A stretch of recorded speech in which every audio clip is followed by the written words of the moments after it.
Bonjour Christophe, infirmier coordinateur, je vous téléphone dans le cadre du suivi à domicile. Comment ça va? Le retour à la maison s'est bien passé? Je vous appelle madame pour savoir si tout va bien. Très bien, vous prenez les antalgiques. Votre douleur, là, elle est comment? Elle est légère, modérée? On va vous appeler le lendemain et tous les 2 jours après votre sortie. Eh ben on fait comme ça. Au revoir madame. Ils sont à l'écoute 24 heures sur 24, 7 jours sur 7. La coordination, bonjour.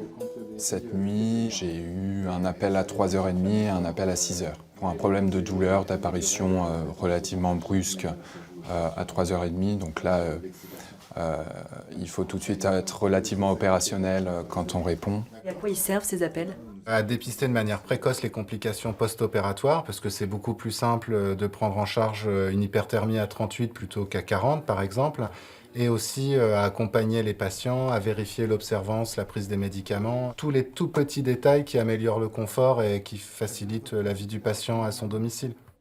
Christophe, 40 ans, et Baptiste, 28 ans, étaient infirmiers de service à Courlancy. Il y a 2 ans, ils décident de faire évoluer leur métier. Encouragés par quelques médecins, ils créent leur nouvelle fonction d'infirmier coordinateur. Les chirurgiens leur confient des patients qui doivent subir des opérations lourdes. Baptiste et Christophe vont les accompagner avant et après l'intervention. Le médecin, il est plus impressionnant. Nous, c'est dans un temps différent, avec des mots différents.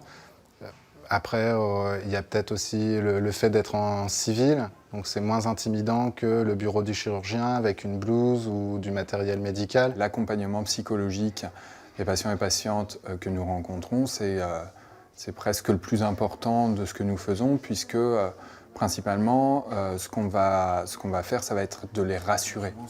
L'objectif du redon, c'est ça. Ah, c'est gros comme ça? C'est gros comme ça. Vous avez un câble qui fait à peu près 1 mètre, 1,50 m, d'accord? Donc ça vous permet de le mettre dans une poche ou quoi que ce soit. Vous avez aussi ce magnifique lien qui va pouvoir vous permettre de le porter à la ceinture. Chercher un petit sac à main. Et ben voilà, par Ouais. exemple. Les drains, les redons, le système, je ne connaissais pas. Donc, et puis tout ce qui est exercice aussi physique à faire. Enfin, il y avait beaucoup de choses à découvrir que le chirurgien ne nous donne pas. J'ai été opérée en février et je n'ai absolument pas eu de suivi, de renseignement. Donc ici, c'est vraiment une prise en charge de A à Z. C'est très bien. Les 2 amis ont dû approfondir certaines connaissances. Ils se sont formés seuls, sous la coupe de spécialistes. Le cas du docteur Tarin, anesthésiste très engagé dans une nouvelle démarche, la RAC, ou récupération améliorée après chirurgie. Une série de précautions, comme cette injection qui va endormir la douleur durant 24 heures après cette opération, une ablation de l'utérus. Le but, c'est de limiter au maximum tous les traitements pour la douleur forts, comme la morphine et ses dérivés, pendant les premières heures. Moins de morphine est égal moins d'effets indésirables, donc moins de nausées, vomissements, moins de constipation, une reprise du transit beaucoup plus rapide. Bilan anémique et diététique préopératoire, couverture chauffante durant l'intervention pour maintenir la température corporelle. Tout est prévu pour diminuer au maximum les douleurs. On n'a pas forcément moins de complications parce qu'il y a des complications qui sont inhérentes qu'on va avoir, mais on va pouvoir dépister des complications mineures qui pourraient devenir majeures si elles étaient sous-estimées ou pas prises en compte. Conséquence de la RAC, les patients peuvent sortir plus tôt, mais à quel prix? Ils sortent plus tôt parce qu'ils sont mieux soignés.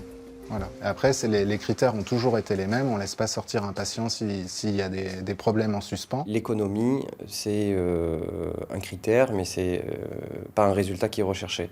On cherche évidemment à équilibrer les moyens qui sont mis à disposition du patient, des équipes médicales, paramédicales et administratives, mais c'est presque accessoire. En fait, en réalité, ce qui compte, c'est le malade. On n'a pas remarqué, en tout cas à ce jour, de gain vraiment de délai d'hospitalisation. Il n'y a pas vraiment de grosses différences. Peut-être un jour, mais ce n'est vraiment pas ce qu'on cherche initialement.